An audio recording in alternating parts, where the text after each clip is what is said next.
Telangiectasia is one of the most common skin conditions for which patients seek laser treatment. The main areas of cosmetic concern are the face and the legs. If we firstly look at the face or the head and neck region, the dual yellow offers all of the laser parameters necessary to treat these dilated superficial veins with maximum efficacy and a minimum of side effects.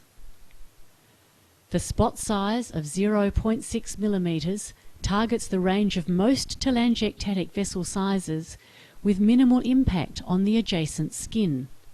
The exposure time in tens of milliseconds allows thorough vessel coagulation with sufficient perivascular heating for permanent obliteration, but below the threshold for scar formation. Most importantly, the yellow wavelength is ideal for selective absorption by hemoglobin. The desired endpoint of treatment is immediate vessel disappearance without whitening of the skin. The laser parameters are chosen for facial telangiectasia. The energy may be altered during treatment according to the visible clinical response. This video demonstrates the non-contact vessel tracing technique. Note that the handpiece spacer acts as a guide to maintaining the lens at an accurate distance from the skin, thereby maintaining the spot size. It is also desirable to keep the handpiece as perpendicular as possible to the skin surface.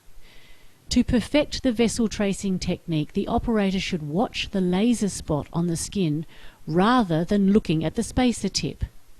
Here we see an example of optimal energy selection. Treatment should continue until all vessels have been obliterated. There is no harm immediately retreating a vessel which is not blanched, although care should be taken not to pulse stack. A useful hint when treating sensitive areas like the nose is to rub the skin between pulses or to use an ice pack. This reduces the typical hot pinprick sensation. Most laser treatment of telangiectasia is tolerated easily without any form of anesthesia.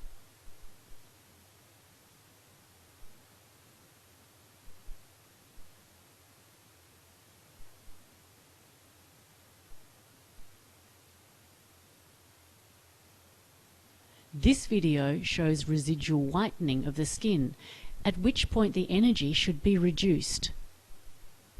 Whitening or blanching of the skin, which does not immediately disappear, denotes protein denaturing, and this can result in hypopigmentation. Immediately after treatment, the skin becomes diffusely erythematous, which lasts for an hour or two. A feeling akin to a mild sunburn may persist for about the same time. Where a large number of telangiectasia or very large vessels have been treated, patients may experience some swelling for a couple of days. It is also possible to see some flaking or tiny superficial crusting for about 3 to 7 days. An experienced dual yellow laser therapist should be able to offer a patient the expectation of 75 to 90% reduction in facial telangiectasia in one treatment. Exceptions occur with active or florid rosacea, systemic steroid use, and darker skin types. Nasal vessels respond well, but are prone to recurrence, which is a feature of the pathology and not a failure of the laser. Overall, the dual yellow is a safe, excellent and well-tolerated laser for the successful eradication of face and neck telangiectasia. As with all medical procedures, however, results improve with operator skill and experience.